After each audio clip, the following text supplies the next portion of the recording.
Entonces comenzamos, ¿verdad, Doc? Adelante, adelante. Si son tan amables, el equipo que le toca exponer.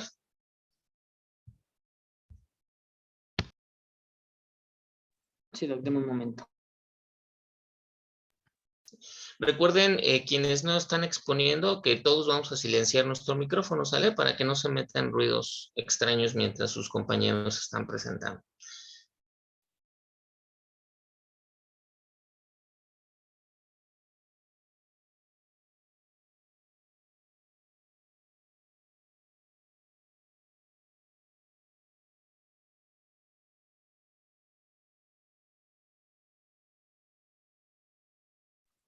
Listo, ¿ya se ve? Sí, ya se ve, amigo. Sí, ya se ve, Sí, pero no compañerito. Bueno, buenos días, compañeros. Nosotros somos el equipo 2 y les vamos a hablar de los determinantes de la salud y enfermedad.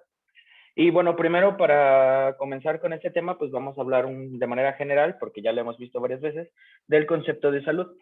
Y como sabemos, pues está ido evolucionando a lo largo de la historia, desde un paradigma médico-biológico hasta un concepto más global.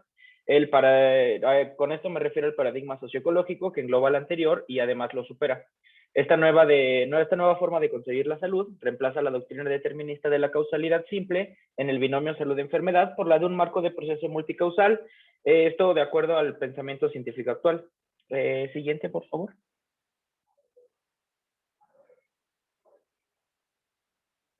Ok, Listo. entonces sabemos que en 1946 la Organización Mundial de la Salud definió la salud como el estado de completo bienestar físico, mental y social, y no solamente la ausencia de enfermedades o afecciones. Y bueno, desde la antigüedad han preocupado las causas, condiciones o circunstancias que determinan la salud, lo que se le conoce a partir de los años 70 como determinantes. Y los determinantes del estado de salud han estado sometidos a las contingencias históricas de la especie humana. Estos determinantes van a abarcar desde factores ambientales, biológicos, conductuales, sociales, económicos, laborales, culturales, etcétera, etcétera, etcétera. Y además también aquí vamos a encontrar a los servicios sanitarios como una respuesta organizada y especializada de la sociedad para prevenir la enfermedad y restaurar la salud. En 1974, Mark Lalonde, el ministro de Sanidad canadiense, presentó el documento de Nuevas Perspectivas de la Salud, en el que enunció un modelo que ha tenido una gran influencia en los últimos años y que establece que la salud de una comunidad va a estar condicionada por la interacción de 4 grupos de factores.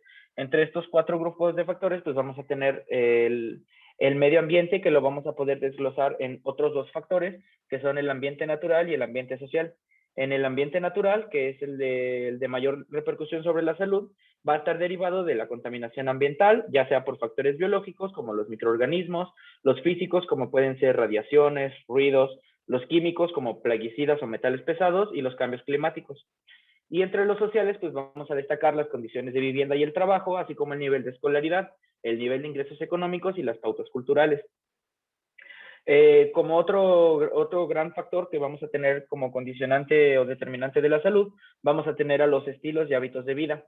Y pues como ya sabemos, en las últimas décadas se le ha dado una gran importancia en la investigación a clasificar los hábitos de vida, y se ha encontrado que pues estos pueden condicionar ya sea positivo o negativamente a la salud. Los hábitos de vida, pues obviamente van a estar formados por decisiones personales, así como por influencias de nuestro entorno y grupo social. Entre ellos vamos a encontrar la alimentación, ya sea adecuada o inadecuada, el consumo de sustancias nocivas, el sedentarismo, las conductas de riesgo en sexualidad. Y bueno, como ya les dije, los hábitos de vida sanos o insanos, son uno de los principales condicionantes en el proceso de salud y enfermedad. Después vamos a encontrar al sistema sanitario, entendiendo como tal al conjunto de centros, recursos humanos, medios económicos y materiales, tecnologías, etcétera, etcétera. Y bueno, este va a estar condicionado por variables como la accesibilidad, la eficacia y la efectividad, los centros y recursos, la buena praxis, la cobertura, etcétera. Es importante destacar que pues, en los países desarrollados el crecimiento de este sector ha sido notable en las últimas décadas y ha tenido una influencia decisiva en los niveles de salud de la población. Sin embargo, se han realizado estudios en los que se demuestra que pues a mayor inversión a partir de este punto en el que ya se ha logrado digamos, una buena cobertura de salud, el beneficio que se obtiene es menor. Entonces, todos deberíamos como apuntar hacia tener un sistema de salud como igual o equitativo para todos. Y por último, vamos a tener a la biología humana, que va a estar condicionada por la carga genética y los factores hereditarios. Y estos, pues obviamente, adquieren gran relevancia a partir de los avances en ingeniería genética que se han logrado en los últimos años y que abren perspectivas que no habían sido conocidas hasta ahora. Y esto, pues bueno, obviamente puede ayudar a prevenir enfermedades que son ya bastante conocidas. Sin embargo, también aquí entramos en un terreno de discusión ética y de bioética, perdón, en el que pues obviamente vamos a encontrar, debido a las desigualdades sociales, pues que no toda la población va a poder acceder a estos servicios debido a su costo o a la disponibilidad que hay en algunos países o regiones. Siguiente, por favor.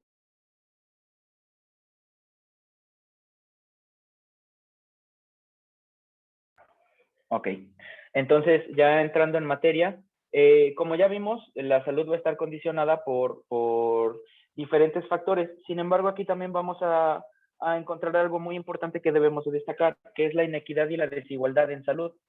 Y bueno, en el marco de los determinantes sociales de la salud, las inequidades sanitarias las vamos a entender como desigualdades injustas y prevenibles. La inequidad se va a basar en juicios éticos y es por esto que se va a diferenciar de la desigualdad, debido a que la inequidad hace referencia a lo injusto de una desigualdad. Entonces, cuando hablamos de una igualdad, nos vamos a estar refiriendo específicamente al derecho humano a la salud, mientras que la equidad sanitaria, al hablar de equidad sanitaria, nos vamos a estar refiriendo a la prestación de los servicios de salud. Esto va a estar definido por las necesidades de la población, así como de su perfil patológico. Y pues obviamente en una situación ideal, pues esta tendría que intensificar sus acciones en los grupos más vulnerables, así como incidiendo en las causas sociales de esa vulnerabilidad. Siguiente, por favor. En los últimos 2 siglos, pues ha existido una fuerte tensión entre 2 paradigmas opuestos de entender a la salud, así como de los factores que la condicionan y la organización de los saberes y prácticas relacionadas con el mantenimiento y la recuperación de esta. El primer paradigma que vamos a encontrar corresponde a la salud pública clásica, el cual va a conceptualizar a la salud como un fenómeno natural biológico y va a resaltar el estudio de los factores causales, esencialmente de un carácter natural.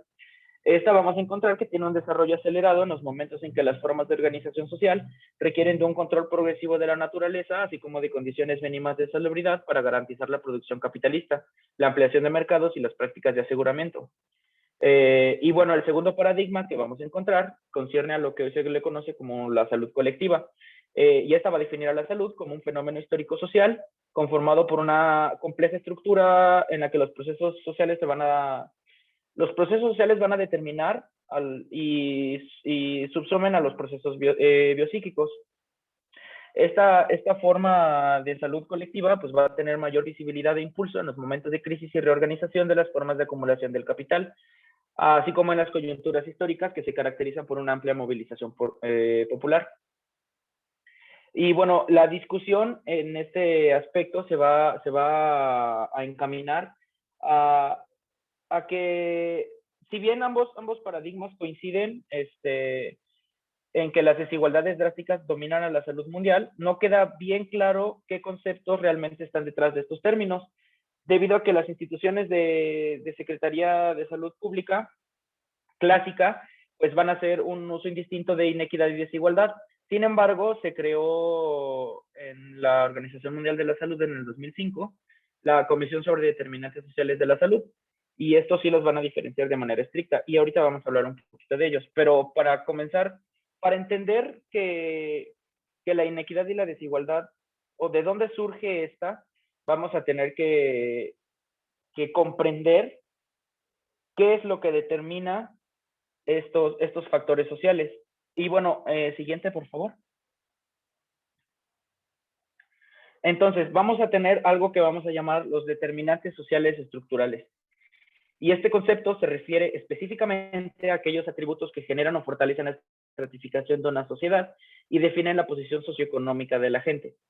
Y estos mecanismos pues, van a configurar la salud de un grupo social en función de su ubicación dentro de las jerarquías de poder, prestigio y acceso a los recursos.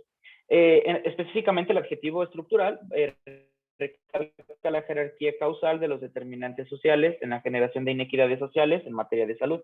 Y aquí pues vamos a encontrar factores como la posición social, el género, la raza y el grupo étnico, el acceso a la educación y el acceso al empleo. Por ejemplo, se ha demostrado que las mejoras en los ingresos y la educación guardan una relación cada vez más favorable con la salud. La ocupación también es pertinente para la salud y no es solamente porque, pues ya sabemos que cada trabajo tiene riesgos específicos, sino también porque sitúa a las personas en la jerarquía social. Y bueno, hay datos estadísticos que revelan que la influencia de estas variables, que revelan estas desigualdades en los distintos niveles de agrupación social. Por ejemplo, la desigualdad general de los ingresos en el área de América Latina, se ha duplicado entre 1980 y 2010. Es decir, que la brecha entre las clases más ricas y las más pobres se ha duplicado. Sin embargo, la generación de ingresos solo aumenta en un 40%. Es decir, que solo se están aumentando las brechas entre clases sociales y asimismo, pues, el acceso a los servicios de salud va a estar condicionado por estos factores. El género también puede funcionar junto con la posición social y el grupo étnico como determinante estructural debido a la influencia fundamental que tienen el establecimiento de jerarquías en la división del trabajo, la asignación de recursos y la distribución de beneficios. La división de las funciones según el sexo y el valor diferencial asignado a estas funciones se traducen en asimetrías sistemáticas en el acceso y control de recursos de protección social, como la educación o el empleo, los servicios de salud y la seguridad social. Por ejemplo, en la región de las Américas, las mujeres como grupo han dejado atrás a los hombres en cuanto a la escolaridad. Sin embargo, esta paridad relativa no se refleja en otras esferas, como lo son los ingresos y la representación política. Sin embargo, por ejemplo, la matrícula escolar sí se ve afectada por el género y la posición social. Por ejemplo, la participación de las mujeres en el mercado del trabajo es considerablemente menor a la de los hombres. Y pues esto también es una causa de inequidad en acceso a los servicios de salud. Se va a traducir en eso, pues. Y bueno, también la raza y el grupo étnico, pues ya sabemos que la discriminación y la exclusión racial y étnica van a afectar a las esferas de oportunidades a lo largo de la vida. Y pues lamentablemente también se van a ver incluidas las relacionadas con el área de la salud. En este aspecto es un poco más difícil encontrar datos, pero pues sí es una realidad que dependiendo de la zona geográfica y la cultura e incluso el idioma, el color de piel y todo esto, pues algunas personas van a ver imposibilitada su acceso a los servicios de salud cuando los requieran. Y bueno, una vez que conocimos estos determinantes sociales estructurales, ya podemos hablar de los determinantes sociales de la salud. Siguiente, por favor.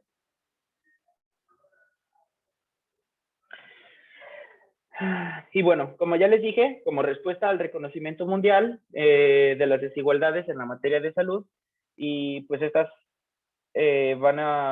como involucran tanto a países pobres como a países ricos, se decidió en el año 2005 por el exdirector general de la Organización Mundial de la Salud, Lee Jong-wook, crear esta comisión sobre determinantes sociales de la salud. Y bueno, esta se encarga de realizar revisiones teóricas, metodológicas y políticas sobre las causas que motivan los injustos perfiles de salud y enfermedad en los distintos grupos humanos. Entonces, aquí estas causas sociales van a estar conformados por las condiciones de vida, condiciones de trabajo, condiciones psicosociales, estilos de vida, sistema de salud y el capital social. Entonces, de este modo vamos a encontrar que los determinantes sociales de la salud son las causas de la distribución diferenciada de las enfermedades de la sociedad. Y bueno, entonces ya una vez que comprendimos que el acceso a los sistemas de salud no necesariamente, bueno, tiene muchas causas que en muchas ocasiones y a la gran mayoría de la población le impiden acceder, pues ya entonces podemos seguir hablando de la inequidad y de la desigualdad. Y entonces aquí tenemos que el término inequidad, pues obviamente tiene dimensiones éticas y morales y se refiere a diferencias que son innecesarias y evitables. Siguiente, por favor. Ok. Entonces, son innecesarias y evitables, y también son consideradas arbitrarias e injustas. Para poder decir que una situación es inequitativa, pues la causa obviamente debe ser examinada y juzgada como injusta, pero dentro del contexto de lo que sucede en el resto de la sociedad. La equidad en salud va a implicar que todos deben de tener una oportunidad justa para desarrollar el potencial de salud plena. Y obviamente, pues ninguna persona debe estar en desventaja para alcanzar dicho potencial, si esto pues puede ser evitado, ¿verdad? La inequidad también se va a basar en juicios de valor, en donde hay consideraciones políticas, éticas y morales, y en donde se pretende enunciar un deber ser. El problema con la mayoría de sistemas de salud en América Latina es que tanto inequidad y desigualdad tienden a quedar englobadas en un mismo plano de descripción, en donde la inequidad es apenas una desigualdad injusta y evitable, y pues no se realiza una profunda investigación en el porqué de estas injusticias. Entonces se queda como de manera muy general. Por ejemplo, también cuando los organismos internacionales centran su interés en la medición de las desigualdades de salud, no tienen realmente el propósito de entrar a conocer ni transformar el origen de estas, simplemente como que las investigan y ya ahí se quedan. Y pues los esfuerzos que llegan a realizar se orientan a definir cómo prestar y financiar servicios de salud con equidad, y normalmente los retroalimentan con monitoreo de indicadores de desigualdad. Sin embargo, al tener este pretexto de disminuir brechas de inequidad, también se promueven estrategias de focalización, en donde los servicios se ofrecen normalmente a los pobres en extremo, pero se dejan de lado las necesidades de la población pobre no extrema y la no pobre. Entonces, es decir, que al tratar de ayudar a algunos, muchos pobres, también se está dejando de lado a otros que no son tan pobres y a los que pues definitivamente no lo son. Se dejan de lado sus necesidades. Y bueno, para evitar esto, pues tenemos que entender que la salud es un derecho social, y el Estado pues se tiene que hacer responsable del financiamiento y provisión, y la población debe tener un acceso universal y gratuito sin discriminación por el simple hecho de ser ciudadanos. Y pues bueno, esto sería todo de mi parte.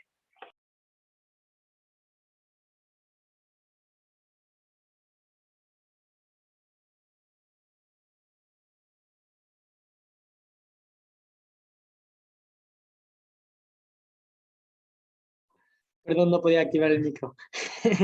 Bueno, ahora vamos a hablar de la familia como determinante de la salud y la producción de enfermedad. Primero hay que entender que la salud familiar y salud de los miembros de la familia es diferente. La salud de los miembros de la familia es la incidencia y la prevalencia de enfermedades o problemas de salud en un miembro de la misma. Y la salud familiar es el resultado de la interrelación dinámica del funcionamiento de la familia, sus condiciones materiales de vida y la salud de sus integrantes. Esta pues es una condición que está influida por las condiciones materiales de vida y por los cambios de la familia en su proceso de desarrollo y por los problemas de salud y enfermedad de sus integrantes. Es básicamente lo mismo que les expliqué al principio. Y bueno, tenemos que entender que la familia es un grupo de personas que comparten vínculos de convivencia, consanguinidad, parentesco, afecto, y que está condicionado por los valores socioculturales en los cuales se desarrolla el individuo. Este es el grupo de intermediación entre el individuo y la sociedad, por eso es que es tan importante, y este es el núcleo primario en el que el ser humano pues, se desenvuelve.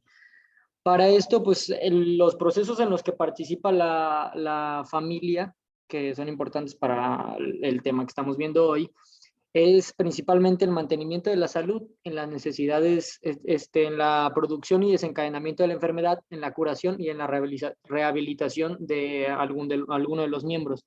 Para el mantenimiento de la salud, la familia tiene funciones importantes que ahorita les voy a explicar cada una de las que encontré, para el crecimiento y desarrollo de sus miembros.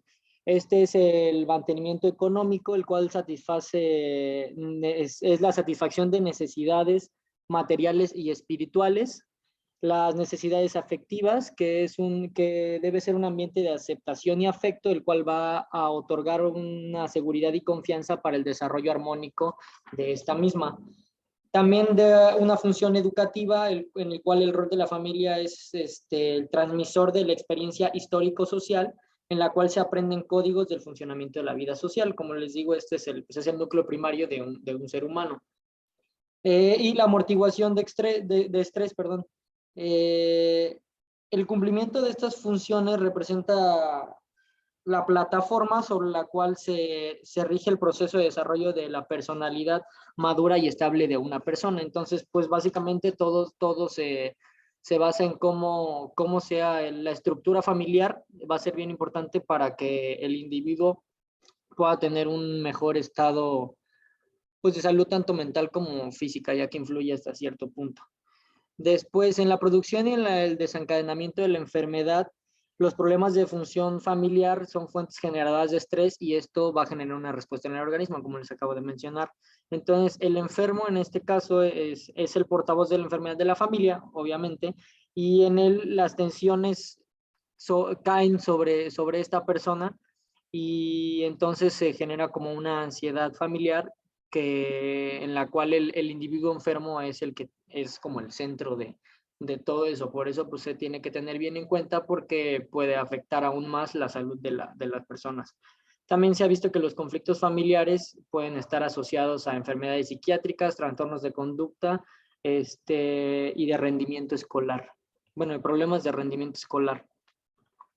En cuanto a la curación, la familia pues es el primer nivel de atención de salud porque pues están en casa y son los que cuidan del enfermo y son los primeros cuidados, son los que dan consejos y dictaminan y al dictamen de las enfermedades, son los que notan cambios, si está mejorando o no y pues lo atienden.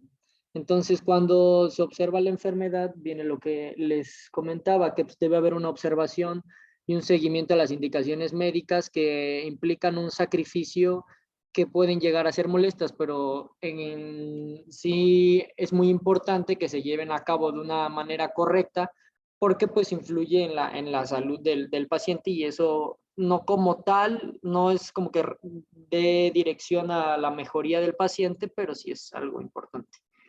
En cuanto a la rehabilitación, pues que puede haber unas secuelas de una enfermedad que generalmente son difíciles de enfrentar. Y, por ejemplo, la adaptación a una discapacidad genera crisis existenciales y de autovaloración.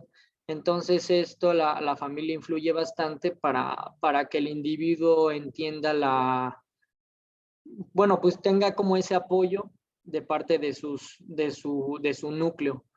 Entonces, en este periodo de ajustes y el escenario permanente se convierte en el hogar, entonces ya no hay tantos como cambios pues, de ambiente y los familiares son los primeros en que pues, deben hacer cambios importantes y estos cambios afectan en el individuo.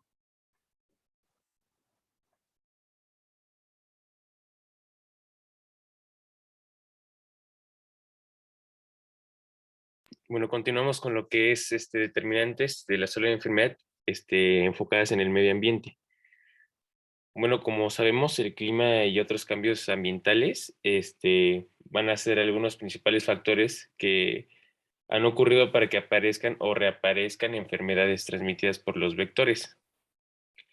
Bueno, estos vectores pueden expandir la distribución geográfica de dichas enfermedades y extender la temporada de transmisión, lo que influye en la morbilidad y mortalidad de estas enfermedades pues en la gente, ¿no?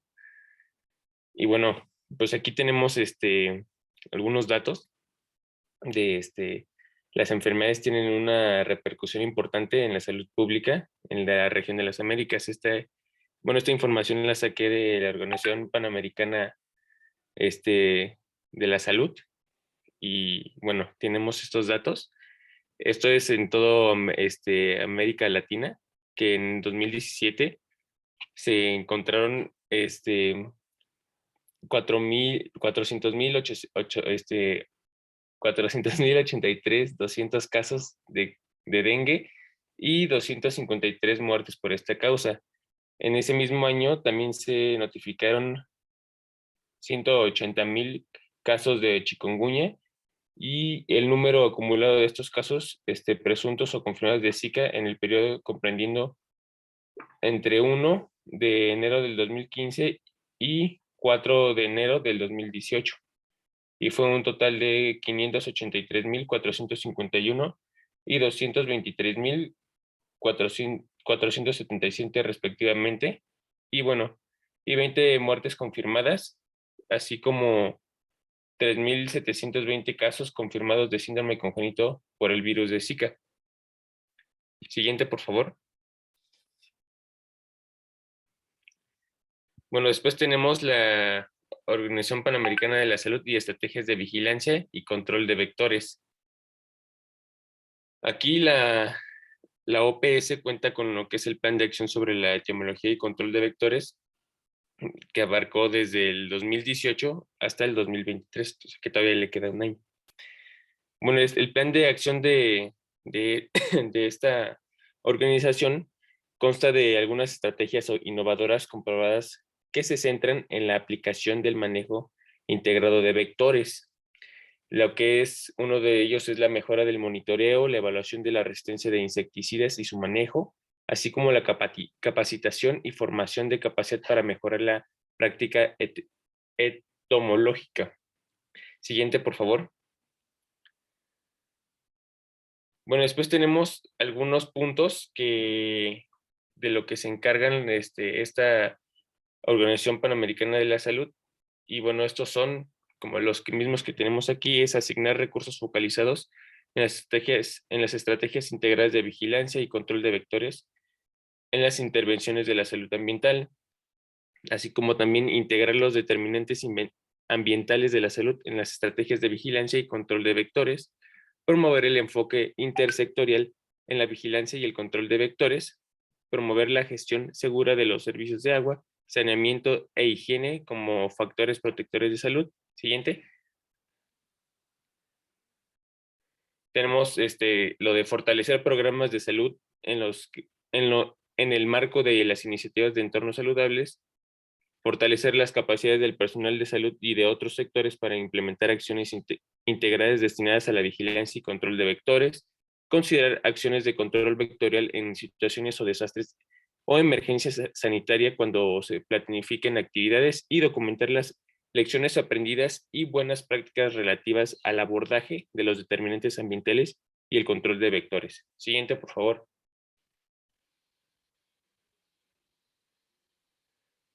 Bueno, después tenemos los recursos focalizados en las estrategias integrales de vigilancia y control de vectores y en las intervenciones de salud ambiental. Bueno, aquí tenemos como las acciones clave que buscan a través de este subtítulo, que es es formular un plan estratégico nacional y subnacional en cada país, y que se define la asignación de recursos humanos y financieros y tecnológicos a las estrategias integradas de vigilancia y control de vectores. También asignar recursos mediante masas de trabajo intersectoriales, priorizando las zonas que sean más vulnerables a la infestación vectorial debido a condiciones inadecuadas de la salud ambiental.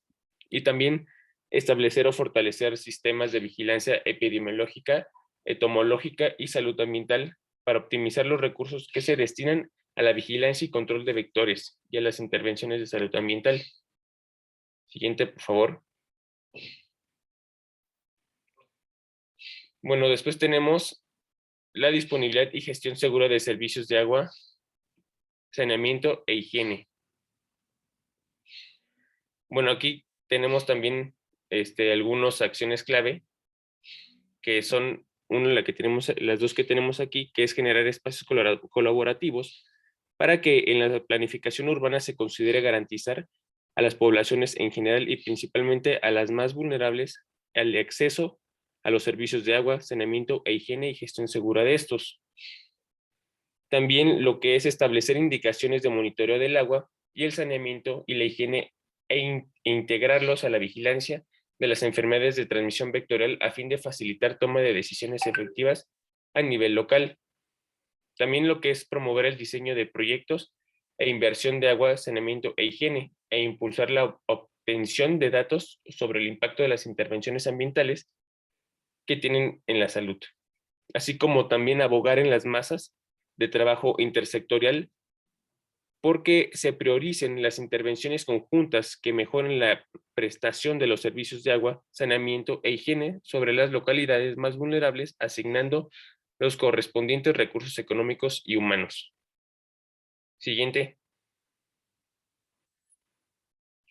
Después tenemos lo que es el control de vigilancia. Igual, aquí tenemos lo que son los planes de acciones clave. Y bueno, aquí son de lo que es conformar equipos de trabajo multidisciplinarios e intersectoriales para planificar actividades y tomar decisiones de forma adecuada. También tenemos lo que establecer planes de contingencia destinados a controlar los vectores y sistemas de alerta ante eventos adversos como desastres o emergencias sanitarias. Y también conformar comités técnicos dentro de las organizaciones de la sociedad civil para llevar a cabo acciones inmediatas ante una emergencia sanitaria, incluir la implementación de salas de situación de salud en las que valoran las acciones desde el punto de vista de los determinantes ambientales de la salud. Siguiente. Ya. Muy bien, compañeros. Siguiendo con los determinantes, en las últimas décadas pues ha surgido una importante evidencia de que tanto los comportamientos y los hábitos de vida son condicionantes que pueden afectar negativamente la salud. Ya sean sanos o insanos, pues son uno de los principales factores en el proceso de salud-enfermedad. Por lo mismo, pues la mejora de los mismos conduce a una mejoría en el estado de salud de los individuos y por ende de la población en general. Ahora, como tal, el estilo de vida se define por la OMS como una forma general de vida que se basa en la interacción entre las condiciones de vida y los patrones individuales de conducta. Y estos pues también están determinados a su vez por factores socioculturales y las características personales pues en cada población también. Esta va a incorporar una estructura social que se define por un conjunto de valores, normas, actitudes, hábitos y conductas. Ahora, otro aspecto importante que se ha abordado es que hay unos factores específicos que influyen en el estilo de vida, entre los que se encuentran los sociales, principalmente hablando a nivel de géneros, ya que incluso actualmente, aunque cada día es más común que las mujeres pues destaquen mucho más en el ámbito laboral, aún se les asocia un poco más con las labores hogareñas, mientras que a los hombres se les asocia con roles netamente laborales y en muchos casos de demasiado esfuerzo físico, por lo que los lleva a tener un estilo de vida que se caracteriza por comportamientos riesgosos para su salud, como es el consumo excesivo del alcohol y del cigarrillo. Además, están los factores económicos que se relacionan con la aparición de enfermedades crónicas no transmisibles, ya que, pues como sabemos y un poco lógico, un estado socioeconómico más bajo se va a asociar con un estilo de vida más sedentario y un menor consumo de frutas y verduras. Además,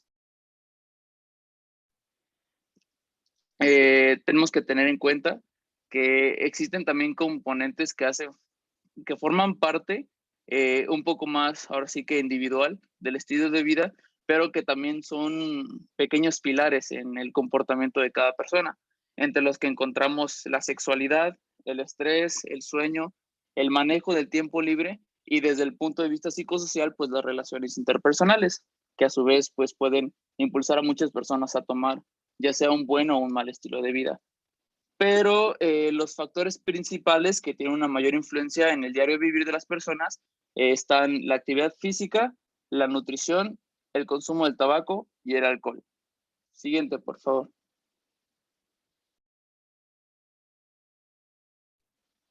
Bien, en cuanto a la actividad física, es un determinante fundamental, ya que trae múltiples beneficios para la persona. Tiene una gran importancia, sobre todo cuando hablamos a nivel por ejemplo, cuando se vuelve una costumbre o un hábito para los niños, ya que pues los niños empiezan con su desarrollo y normalmente su actividad física suele ser el juego, pero conforme van avanzando y conforme van envejeciendo, pues a veces disminuye la cantidad de actividad física que se realiza porque se envuelven en otras actividades. Entonces, pues en la edad adulta también hay muchas personas que tienen una muy baja o casi nula actividad física, lo que aumenta la probabilidad de sufrir enfermedades. Entonces, esto nos da hincapié en que el poder y el establecer un patrón y una costumbre de realizar actividad física desde la niñez y en la juventud nos va a poder pues traer bastantes beneficios, ya que pues sirve como factor protector para muchas enfermedades, porque el sedentarismo se ha relacionado con las enfermedades crónicas no transmisibles, como son la diabetes tipo 2, las enfermedades cardiovasculares, la osteoporosis y algunos tipos de cáncer. Siguiente, por favor.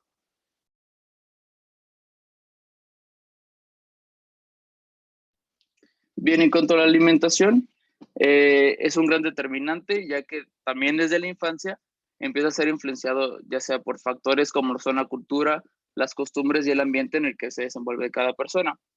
Pero cuando el individuo ingresa a otros ciclos vitales más vulnerables como son la adolescencia y la juventud, empiezan a aparecer cambios en los hábitos ya establecidos, lo que pues va a dar espacio a la modificación en el estilo de vida. Además, aunando la influencia de los medios de comunicación en las personas, que puede llegar a ser positivo o negativo, sobre todo, por ejemplo, anuncios de comida y todo eso que normalmente son o suelen ser de comida chatarra. Y sabemos que el éxito del crecimiento de cualquier niño o paciente pediátrico, pues se basa en una buena alimentación. Entonces necesitamos conocer las directrices que van a ir encaminadas a tener una nutrición adecuada por medio de la pirámide nutricional. Siguiente, por favor. Después tenemos el estrés. ¿Cómo podemos definir el estrés? El estrés podemos entenderlo como un síndrome inespecífico que se constituye por cambios en el organismo cuando se le exige más o demasiado. Y pues obviamente yo creo que todos hemos experimentado cierto grado de estrés en la vida y en algunas ocasiones puede resultar benéfica, pero por lo general conduce al individuo a adoptar ciertas costumbres no saludables y por otro lado disminuyendo las conductas saludables.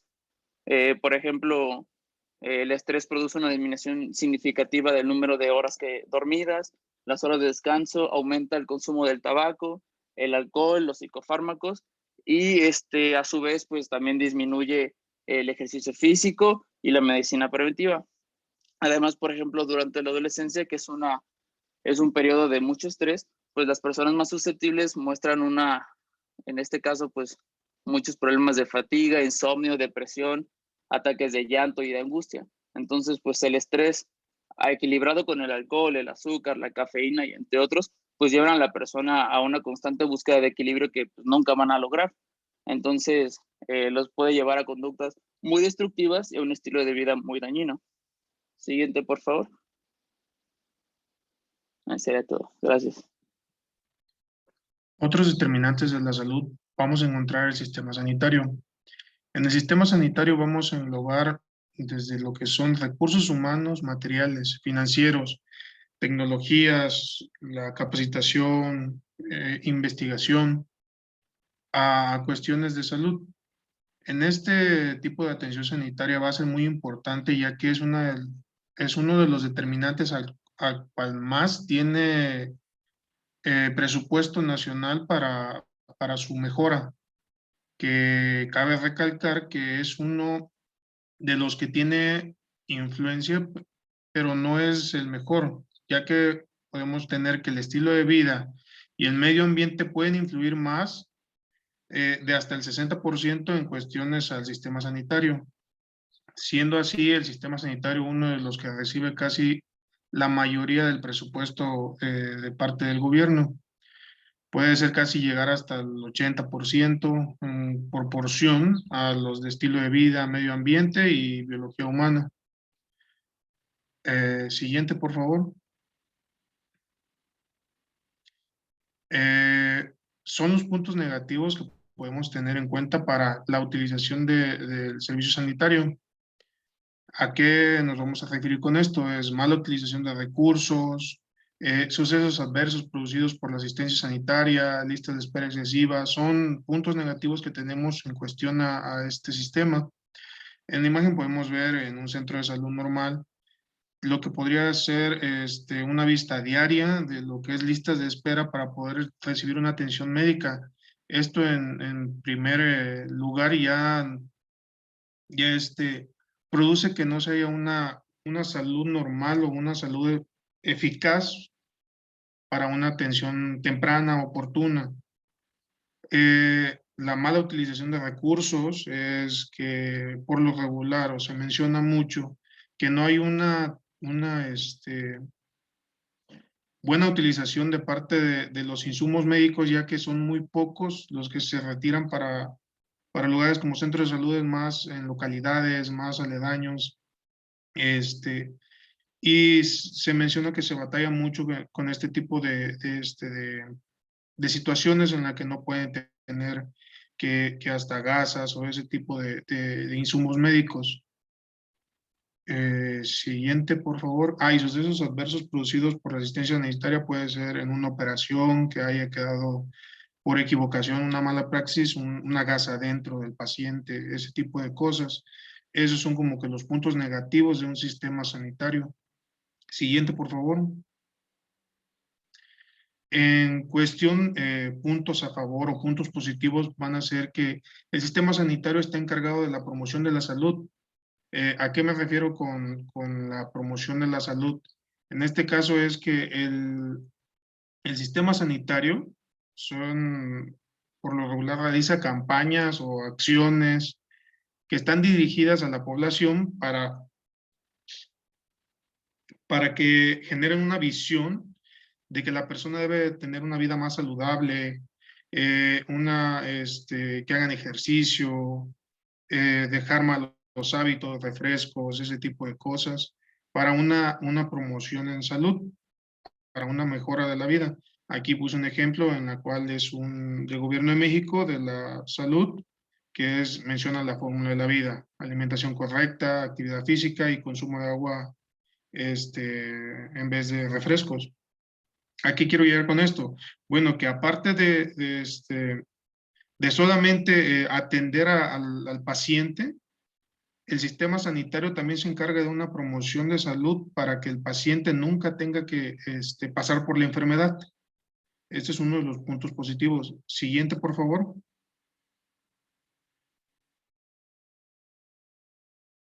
La otra punto positivo que podemos encontrar es prevención de la enfermedad. ¿A qué me quiero referir con prevención de la enfermedad? Es que antes de que el paciente se enferme, nosotros, el sistema sanitario, se encarga de tomar medidas, por así decirlo, vacunas, por ejemplo, para la influenza. Es atender antes de que las personas estén enfermas, no como promoción de la salud, sino como una prevención directa. Podemos encontrar también campañas como la de eliminar criaderos para el dengue, que estuvo mucho tiempo, hace unos años. Este tipo de prevención es también de parte del sistema sanitario. Siguiente, por favor.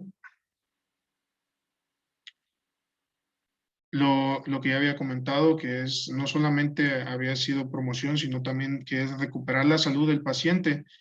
Pues como ya todos conocemos, pues un paciente va a un servicio sanitario de salud, ya sea un centro de salud en una localidad, un hospital, a recuperar esa salud que debe tener por derecho.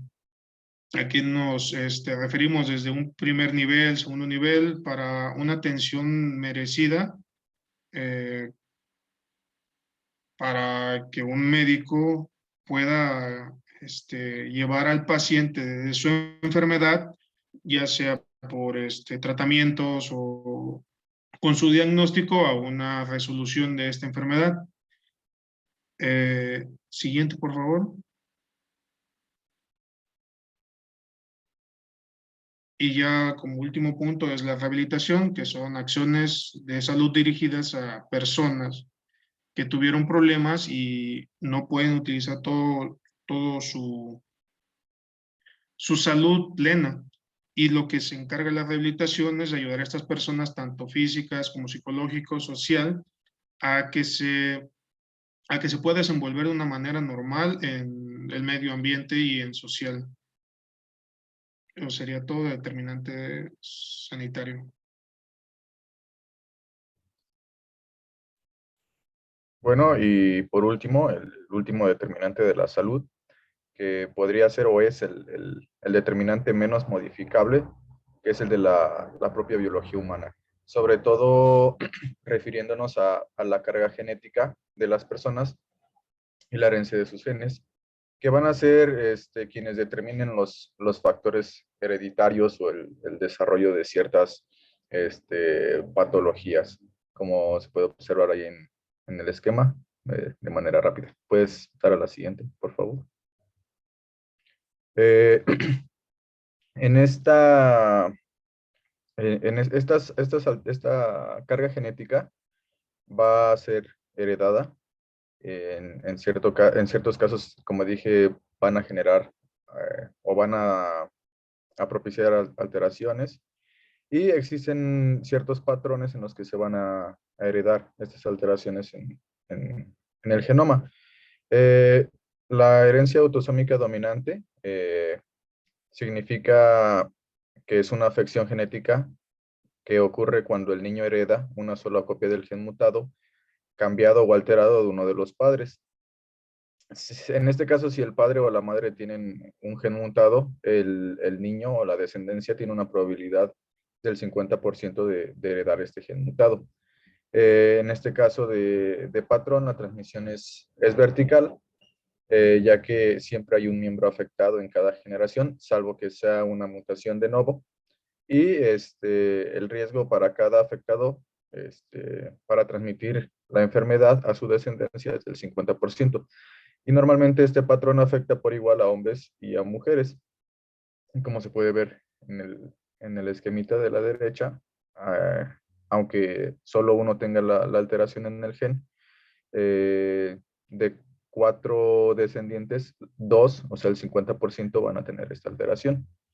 El otro patrón es la herencia autosómica recesiva, que significa la afección genética, cuando un niño hereda una copia de un gen mutado de cada uno de los padres. Normalmente en estos casos ni la madre ni el padre presentan la afección, y ellos son llamados portadores porque cada quien tiene una copia del gen mutado y puede pasarla a sus hijos. En este caso, los progenitores del afectado son portadores sanos de la mutación. La transmisión es horizontal, es decir, si aparece en más de un individuo afecto en la familia, se suele producir en hermanos. Y el riesgo de recurrencia de esta enfermedad en cada hermano es del 25%, y los hombres y las mujeres tienen la misma probabilidad de ser afectados. Puedes pasar al siguiente, por favor.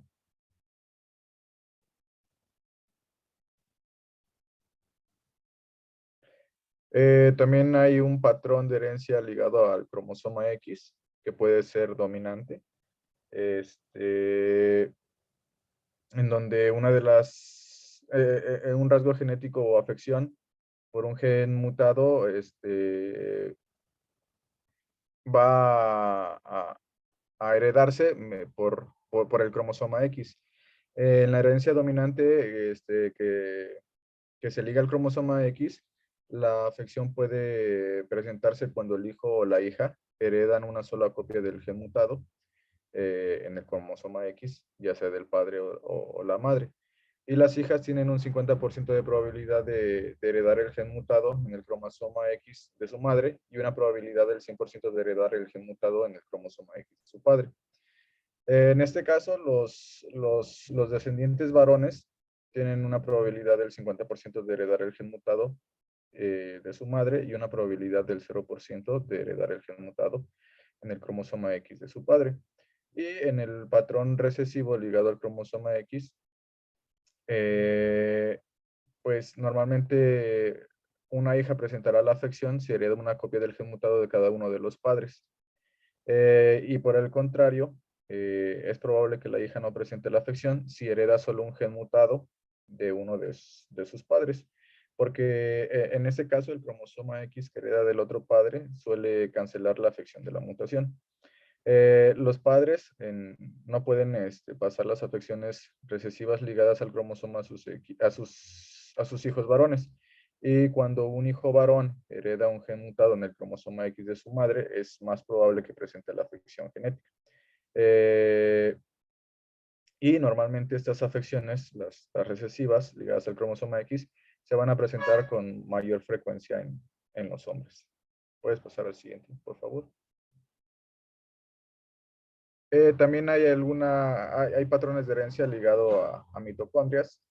En ese caso, pues son patologías asociadas a la madre, sobre todo porque el ADN mitocondrial es materno y la herencia ligada al cromosoma Y. Y pues sería exclusivo de varones. Y ya abajito está una tabla de algunos ejemplos de enfermedades asociados a estos tipos de distintas alteraciones con estos patrones de herencia. Puedes pasar a la siguiente, por favor.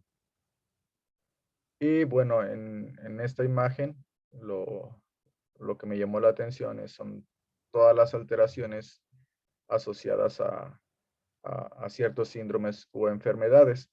Y normalmente cuando se hablan de enfermedades hereditarias, se asocian principalmente a enfermedades genéticas o síndromes, pero pues no son los únicos, ¿no? También se pueden heredar ciertas alteraciones, como las alteraciones al gen SLC16A11, que se asocia a diabetes mellitus tipo 2.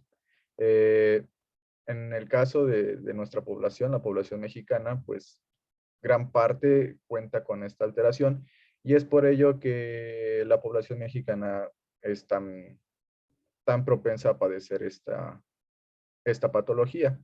Se mencionaba en la bibliografía que al tener este gen alterado, tenías un riesgo del 25% de desarrollar diabetes mellitus. Y otra cosa que me llamó la atención es que si ustedes pueden ver los puntos rojos, estos indican que hay pruebas disponibles para poder diagnosticarlas. Pero de nuevo aquí, al hablar de diagnóstico de enfermedades genéticas, entramos de nuevo a las desigualdades, sobre todo económicas, en el abordaje de la salud. Es raro que, por ejemplo, alguna persona realice un cariotipo para observar si tiene un gen asociado a la diabetes mellitus tipo 2 alterado y poder pues iniciar un tratamiento temprano o más preventivo, tal vez asociado sobre todo a ciertas actividades como ejercicio o dietas para pues tratar de prevenir esta enfermedad. Es raro, sobre todo aquí, porque pues los medios económicos no lo permiten. ¿Puedes pasar a la siguiente, por favor?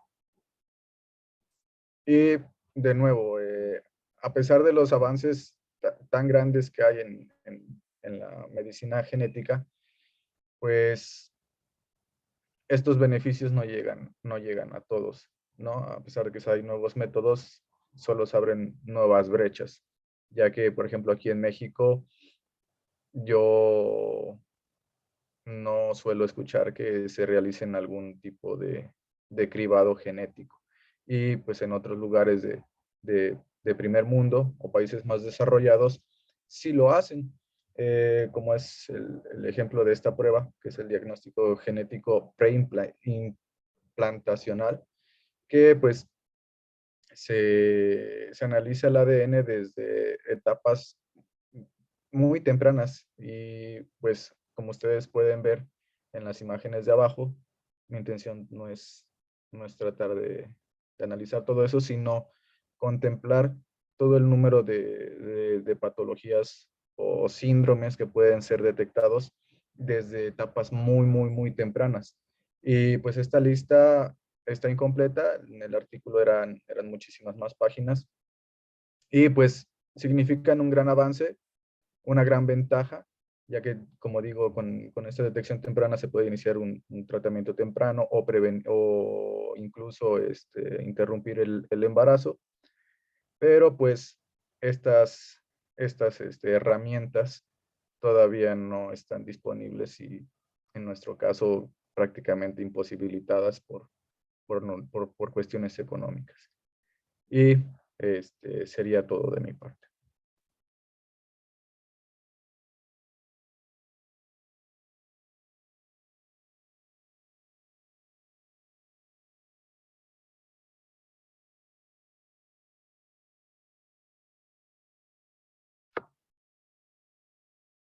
muy bien, excelente ponencia. Me gustó mucho la parte de la diferenciación entre las determinantes, las condicionantes y los posibles factores de riesgo, ¿no? Porque hablaron de factores de riesgo también. Aunque no lo especificaron como tal, hablaron de factores de riesgo y pues como todos estos elementos que parecieran ser lo mismo, ¿no? Porque yo me acuerdo cuando empezaba a estudiar todo esto, todo me sonaba lo mismo, todo parecía ser que nos llevaba a lo mismo, ¿no? El estilo de vida, pero no. Eh, por ejemplo, las determinantes en salud son más de lugares geográficos, de condición socioeconómica, de condición de medio ambiente, de condición social, de condición del entorno, ¿sí? Y lo que son, esas son determinantes. Y lo que son condicionantes son más propias de las personas, de las familias como tal, ¿sí? Y los factores de riesgo tienen mucho que ver con las condicionantes, pero está más relacionado a factores genéticos y a estilo de vida también, y a, pues al desarrollo que vamos teniendo nosotros como vida, ¿no? Hay una interrelación fuerte, así es correcto, ¿no? Hay una interrelación muy fuerte entre lo que es las condicionantes y los factores de riesgo, ¿no? De hecho, fíjense que algunos libros no lo diferencian, ¿eh? Algunos libros lo ponen como uno mismo, pero algunos otros, que son un poco más específicos, sí lo diferencian, porque no siempre, por ejemplo, una condicionante va a ser un factor de riesgo, ¿sí? Por ejemplo, el tabaquismo o el alcoholismo se consideran como condicionantes y también como factor de riesgo.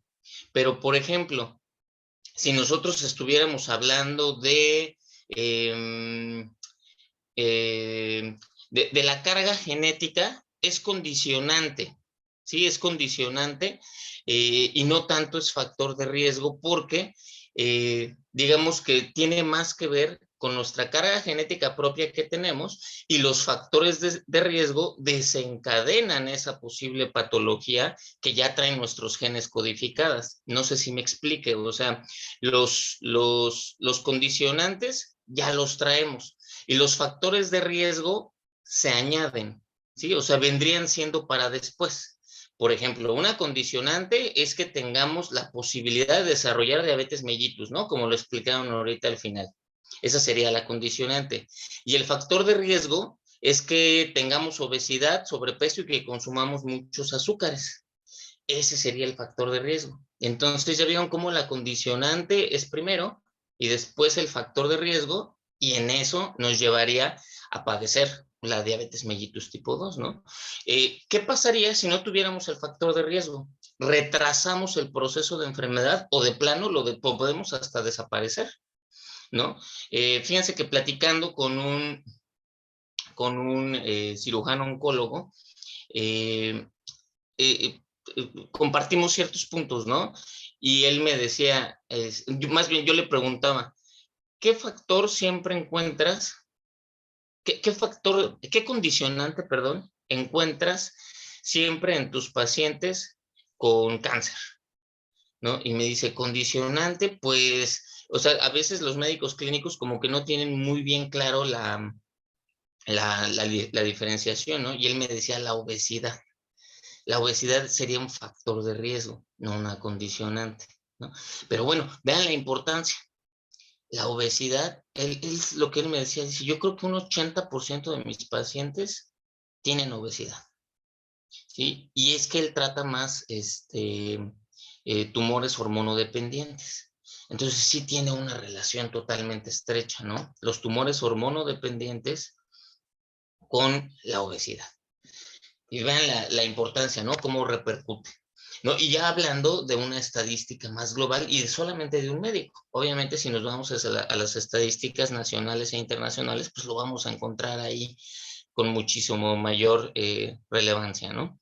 Bueno, y los determinantes, que bueno, los determinantes a veces llegan a ser una cuestión, un reto para la salud pública en todos los países, no nada más en México, en todos los países, porque tiene mucho que ver con infraestructura, con desigualdad social, con entornos, con cambios climáticos, como ustedes lo mencionaron, con la manera en la cual se manejan las políticas de salud, también tiene que ver mucho, ¿no? Entonces, todos esos puntos, pues van a finalmente a darnos resultados en la cuestión de la salud poblacional y, por consecuencia, la salud familiar y, en último punto, la salud individual, ¿sí? Por ejemplo, no sé si ustedes escucharon, yo creo que sí, hace año y medio, más o menos, se emitió una ley que fue votada en la Cámara de Diputados de etiquetado. Yo creo que ustedes ya lo vieron. El etiquetado en los productos que tienen alto contenido de azúcares, alto contenido de grasas saturadas y alto contenido de grasas, de azúcares y de carbohidratos en general, ¿no? O si tienen azúcares añadidos inclusive. Y ahora todas esas empresas que producen esos productos tienen que poner el etiquetado, ¿sí? Entonces ellos, pues obviamente iban a vender menos, ¿no? Entonces de una manera muy irónica decían, como si con el etiquetado fuéramos a reducir el consumo y fuéramos a reducir la obesidad en la población mexicana.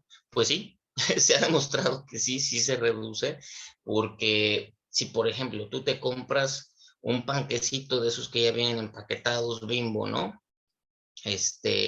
Y antes te lo acababas, el simple hecho de que tú ya estés informado de lo que estás comiendo, tiene grasas poliinsaturadas, tiene azúcares añadidos, tiene exceso de carbohidratos, no tiene nada de fibra. Ahí tú sabes cuántos te comes. Y si el paquetito trae los 4, a lo mejor dices, híjole, pues le voy a bajar y nada más me como uno ahorita y otro después, y ya lo fraccionas. Entonces ya no te lo estás comiendo todo en una sola sentada, en una sola comida con el café, ¿no? Por ejemplo.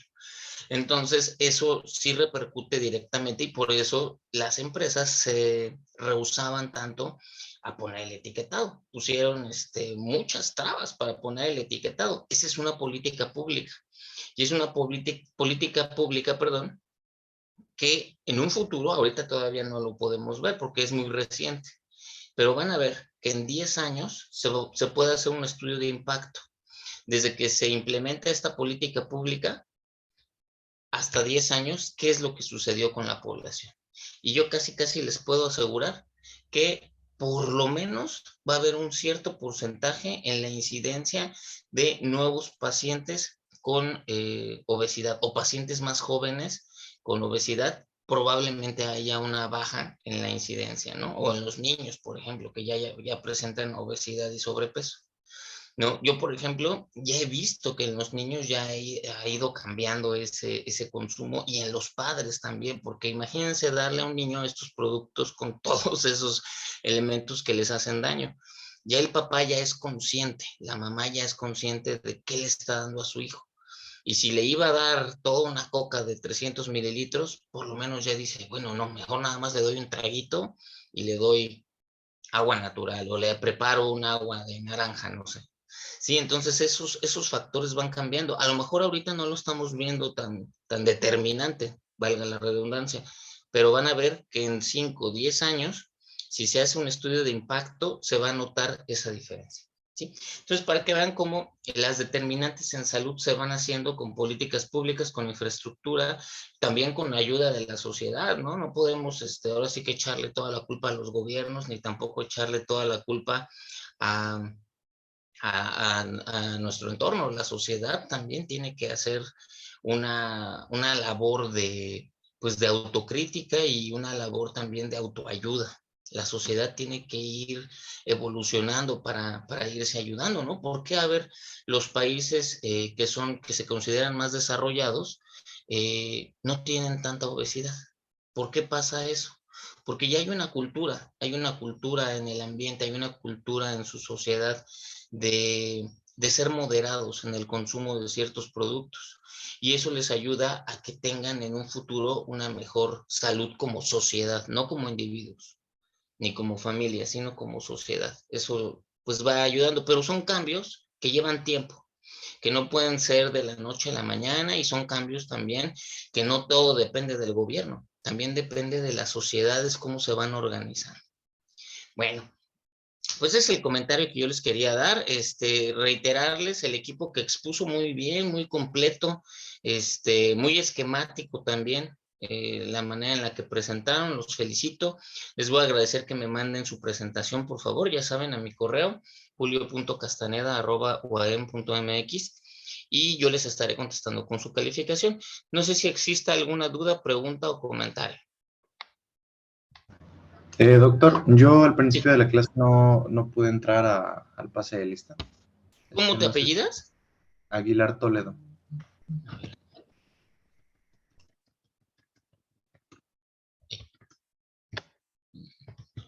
Ajá. José Eduardo, ¿ah? Sí, doctor. Muy bien, listo. ¿Quién más? Vale, gracias. De nada.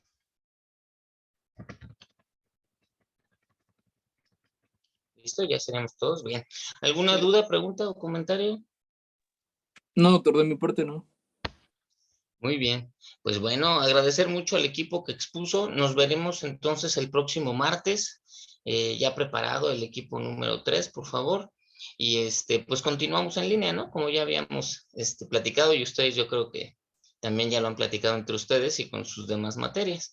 Entonces yo creo que después ya va a haber oportunidad de que realicen prácticas clínicas. Lo bueno de esta materia es que no tiene práctica clínica, pero bueno, van a ver que poco a poco, y aprovechen ahorita mientras para seguir estudiando, repasando lo teórico, que es a veces lo más complicado, y ya cuando se topen con lo clínico, pues ya sea más sencillo para ustedes. Bueno, pues cuídense mucho, nos estamos viendo al próximo Gracias, martes. doctor, hasta luego, buen día. Igualmente, Doc, que esté bien. Chao.